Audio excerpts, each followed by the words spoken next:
GeM ஆன்மீக அன்பர்களுக்கு வணக்கம். ஜெம் டிவி நேயர்களுக்கு அன்பு வணக்கம்.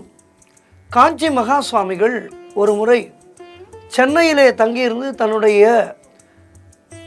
சதுர்மாத விரதத்தை அனுஷ்டித்து கொண்டிருந்தார்.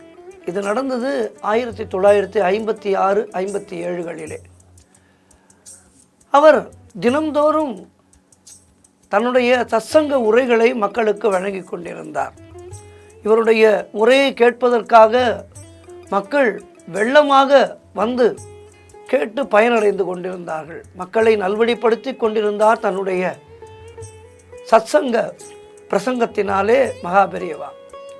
அப்படி ஒரு நாள் தன்னுடைய சத்சங்கம் மாலை நடக்க இருக்கின்றது. காலையிலே மூதறிஞர் ராஜாஜி அவர்கள் அன்றைய தினம் மகாபெரியவரை தரிசிப்பதற்காக வந்திருந்தார்.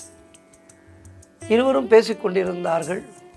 மகாபெரியவா மூதறிஞர் ராஜாஜி அவர்களுக்கு ஆசிகள் வழங்கி அனுப்பி வைத்தார். மாலையிலே பிரசங்கம் நடைபெற்று கொண்டிருந்த போது மகாபெரியவா அவர்கள் குரு என்பவர் யார் என்று கேட்டார். எல்லோரும் ஒவ்வொரு விதமாக சொன்னார்கள். அப்போது மகாபெரியவா சொன்னார், ஒருவனுக்கு சிறந்த குரு, சிறந்த ஆசிரியர் அவனுடைய தாத்தா பாட்டி என்று சொன்னார். தாத்தா பாட்டியிடம் இருந்துதான் ஒருவன் நல்லவைகளை முதலிலே கற்றுக்கொள்கின்றான். ஆகவே ஒருவனுக்கு முதல் குரு என்று பார்த்தால் அவனுடைய தாத்தா பாட்டி தான். அவர்கள் நல்லதை விதைத்தால் அந்த குழந்தைக்குள் நல்லவைகள் வளரும். ஆகவே தாத்தா பாட்டியிடம் குழந்தைகள் வளர வேண்டும். அப்படி வளரும்போது அந்த குழந்தைகளுக்கு நல்லவை சென்று சேரும். குழந்தைகளுக்கு இளம் வயதிலேயே நல்ல பண்புகளை நாம் சொல்லிக் கொடுத்து விட்டால் அந்த குழந்தைகள் பிற்காலத்திலே நம்முடைய சமுதாயத்துக்கு ஒரு மிகச்சிறந்த அரணாக இருப்பார்கள். அவர்களால் நம்முடைய சமுதாயம் வளம் பெறும் என்று மிக அழகாக கூறினார். எத்தனை பெரிய சுலபமான ஒரு வழியை மகாபெரியவா நமக்கு சொல்லிக் கொடுத்திருக்கின்றார். ஆகவே அவர் சொன்ன வழியிலே நாமும் நம்முடைய சந்ததியினருக்கு நல்லவைகளை சொல்லிக் கொடுப்போம். நல்லவைகளை சொல்லிக் கொடுத்து நல்ல ஒரு சமுதாயத்தை வளர்ப்போம்.